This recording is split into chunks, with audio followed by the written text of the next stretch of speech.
আসসালামু আলাইকুম। বাজার থেকে তো কেনা মেয়োনিজ অনেক প্রিজারভেটিভ থাকে।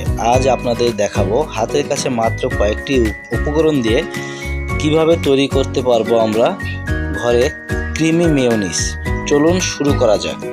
অবশ্যই ভিডিওটি একটি লাইক এবং শেয়ার করে যাবেন এবং সাবস্ক্রাইব করে পাশে থাকবেন। আমাদের আজকের রেসিপির জন্য লাগছে ডিম 2টি, সয়াবিন তেল আধা কাপ, চিনি আধা কাপ, গোলমরিচের গুঁড়ো আধা চা চামচ, কাঁচামরিচ 5টি, লেবু 2 ফালি। অবশ্যই ডিমটি হচ্ছে রুম টেম্পারেচারে হতে হবে। প্রথমেই দেখে নিয়েছেন যেভাবে আমি আধা চা চামচ গোলমরিচ, 5টি কাঁচামরিচ এবং রসুন দিয়েছি এবং ভেঙে দিয়েছি হচ্ছে 2টি ডিম। এখন এটি ব্লেন্ড করে নেব। এই পর্যায়ে প্রথমে আগে ব্লেন্ড করে নিচ্ছি 10-15 সেকেন্ডের জন্য। প্রয়োজন আপনারা একটু বেশি করতে পারেন। তারপরে দিয়ে দিচ্ছি স্বাদ মতন চিনি এবং যে 2 ফালি লেবু ছিল সেটাও আমি এখন চেপে দিয়ে দিব। তারপরে পর্যায়ক্রমে হচ্ছে 1 কাপ যে তেল নিয়েছিলাম সেটা আমরা দিব। একবারে দিয়ে দেওয়া যাবে না, আস্তে আস্তে দিতে হবে। সেক্ষেত্রে আমার হচ্ছে 3 বার দেওয়া লাগছে।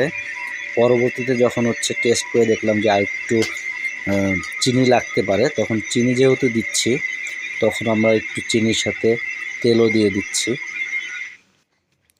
দেখতে পাচ্ছেন একটু চিনি লাগছে, সাথে হচ্ছে তেলও দিয়ে দিচ্ছি।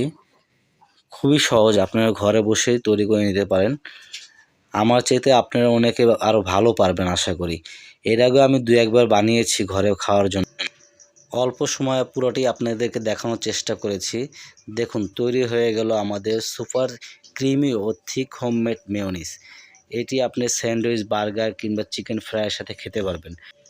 মেয়োনিজ যদি খুব বেশি পাতলা হয়ে থাকে তাহলে আপনারা তেল দিয়ে একটু ব্লেন্ড করে নিতে পারেন, সেক্ষেত্রে আরও গাঢ় হবে। আমারটা মাশাআল্লাহ অনেক পারফেক্ট হয়েছে। এখন এটা এয়ারটাইট করে আমি রেখে দেবো ফ্রিজে 1 ঘন্টার জন্য। আলহামদুলিল্লাহ, দেখতে পাচ্ছেন অনেক সুন্দর থিকনেস চলে এসেছে। আর ঈদের যেহেতু ছুটি, বাসায় অনেক গেস্ট আসবে, বিশেষ করে আমার বড় ভাস্তি আসবে। তা আমার মেয়ে বলল ওর বোনের যেগুলো ফেভারিট সেগুলো নিজে হাতে তৈরি করার জন্য।